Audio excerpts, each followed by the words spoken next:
kita mau bincang-bincang nih tentang apa Kak Zahra? Tentang indigo. Ada indigo dalam pandangan Islam ya. Karena kita lagi membahas tentang pandangan Islam. Oke, Kak Zahra, ada teman ini nggak? Ada teman atau keluarga indigo nggak sih? Temen sih ada indigo. Menurut Kak Zahra, indigo itu apa sih? Menurut Zahra sih, pandangan Zahra tuh indigo tuh itu apa? Orang yang bisa melihat makhluk halus kayak gitu. Indigo tuh bisa dibilang kayak punya indera keenam kayak gitu kan. Oh iya. Sebenarnya indigo tuh kalau dalam pandangan Kak Zahra sendiri gimana sih? Pandangan tuh kalau menurut Zahra, pandangan Zahra tentang indigo tuh anda murni dari diri orang masing-masing sih. Itu pasti ada sebabnya gitu. Yang pernah aku baca dan aku dengar dari beberapa ceramah kayak gitu kan, sebenarnya indigo tuh asal mulanya tuh iya betul kata Kak Zahra, bukan semerta-merta ada dalam anak indigo. Itu karena kayak keturunan dari bapak atau kakek atau buyutnya gitu, dari atas-atasnya kayak gitu. Kalau nggak salah tuh sebelum dari atasnya itu dulu mungkin pernah kayak bersekutu dengan setan gitu, bisa dibilang orang kayak dukun gitu kan. Gitu. Terus menurut Kak Zahra ya, sebenarnya hal itu tuh kelebihan atau kekurangan sih? Mungkin dari sekian banyak orang tuh bilangnya itu kelebihan ya, soalnya kan dia tuh lebih akrab disapa dengan indera keenam Ya. tapi kalau menurut pandangan Islam sih yang Zahra baca itu bukan suatu kelebihan, melainkan suatu kelemahan Atau kekurangan gitu kan. karena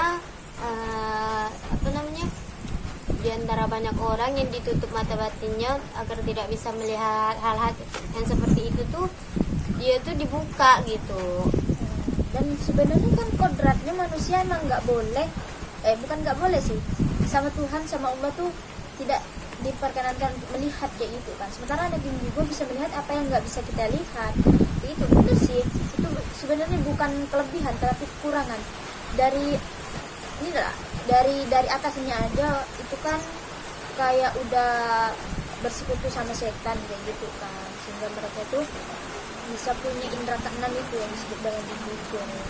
Sebenarnya yang dikatakan kelebihan dalam yang saya dengar dari beberapa ceramah, orang yang dikatakan kelebihan kalau dia tuh bisa membentengi diri dia tuh, diri kita atau diri dia tuh dari kayak gitu bersekutu sama setan kayak gitu lah.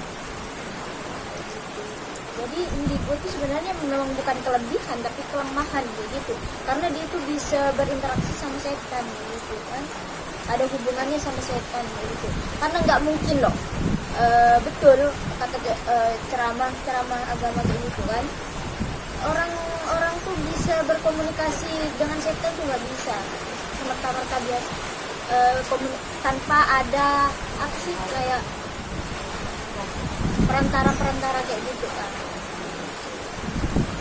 Ini tentang anak indigo pun kayak misalnya dukun-dukun kayak gitu, itu tuh yang bersekutu sama jin tuh jinnya merupakan salah satu pencuri kabar dari Lauhul Mahfuz gitu.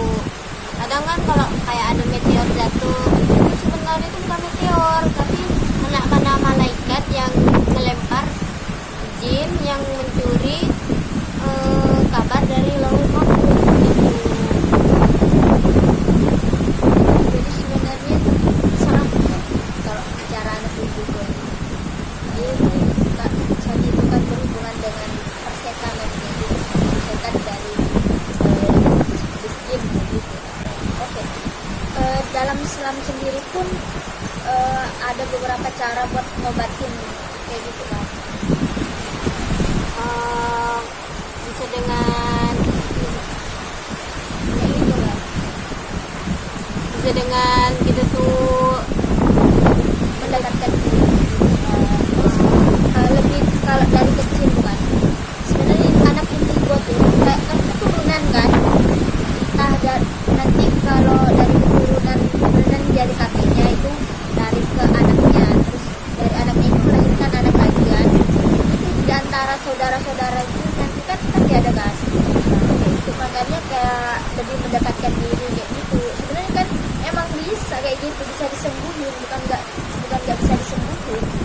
Ini lebih mendekatkan diri, terus hafal-hafal ayat-ayat Allah kayak gitu kan. Intinya lebih mendekatkan diri kepada Tuhannya kayak gitu. Sehingga hal-hal kayak gitu tuh nggak bisa ada di dalam diri anak indigo kayak gitu kan. lebih membentengi diri gitu lah Lebih ya. membentengi diri, dekat dengan agama, dengan Tuhannya, belajar banyak tentang tauhid, tentang keesaan Allah kayak gitu.